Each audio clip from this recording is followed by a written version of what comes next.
कार्तिक मास महात्म कथा अध्याय 5। प्रभु मुझे सहारा है तेरा, जग के पालनहार।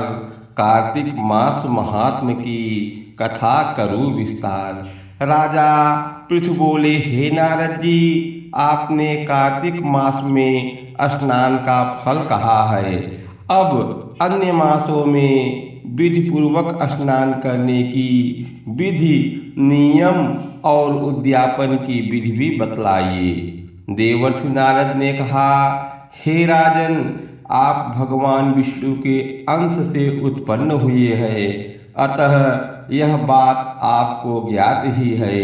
फिर भी आपको यथाचित विधान बतलाता हूँ। आश्विन माह में शुक्ल पक्ष की एकादशी से कार्तिक के व्रत करने चाहिए। ब्रह्म मुहूर्त में उठकर जल का पात्र लेकर गांव से बाहर पूर्व अथवा उत्तर दिशा में जाना चाहिए। उसके बाद जो मनुष्य मुख शुद्धि नहीं करता, उसे किसी भी मंत्र का फल प्राप्त नहीं होता है।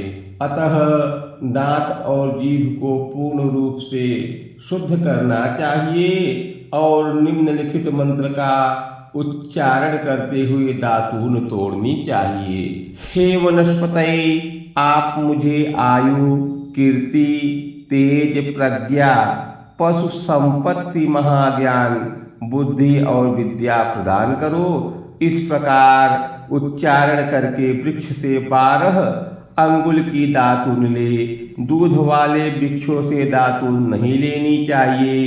इसी प्रकार कपास, कांटेदार वृक्ष तथा जले हुए वृक्ष से भी दातून लेना मना है। जिससे उत्तम गंध आती हो और जिसकी टहनी कोमल हो, ऐसे ही वृक्ष से दंत धावन ग्रहण करना चाहिए। प्रतिपदा, अमावस्या, नवमी, छठी, रविवार को चंद्र तथा सूर्य ग्रहण में दातून नहीं करनी चाहिए। तत्पश्चात भली भांति स्नान करके फूल माला, चंदन और पान आदि पूजा की सामग्री लेकर प्रसन्न चित्त व भक्तिपूर्वक शिवालय में जाकर सभी देवी देवताओं की अर्घ्य, आचमनी आदि वस्तुओं से पृथक पृथक पूजा करके प्रार्थना एवं प्रणाम करना चाहिए। फिर भक्तों के स्वर में स्वर मिलाकर श्री हरि का कीर्तन करना चाहिए। मंदिर में जो गायक भगवान श्री हरि का कीर्तन करने आए हों, उनका माला, चंदन, तांबूल आदि से पूजन करना चाहिए, क्योंकि देवालयों में भगवान विष्णु को अपनी तपस्या, योग और दान द्वारा प्रसन्न करते थे। परंतु कलयुग में भगवत गुणगान को ही भगवान श्री हरि को प्रसन्न करने का एकमात्र साधन माना गया है।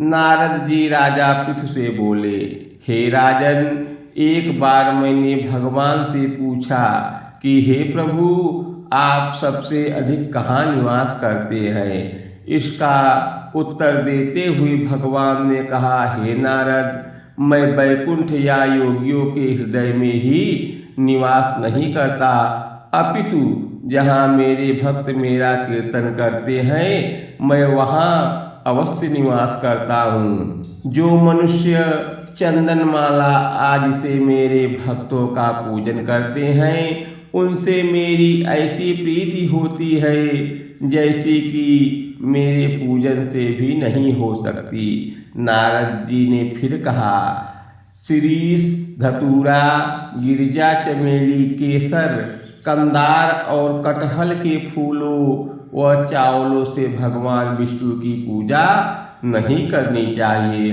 अड़हल, कंद, गिरीश, जूही, मालती और केवड़ा के पुष्पों से भगवान शंकर की पूजा नहीं करनी चाहिए। जिन देवताओं की पूजा में जो फूल निर्दिष्ट है, उन्हीं से उनका पूजन करना चाहिए।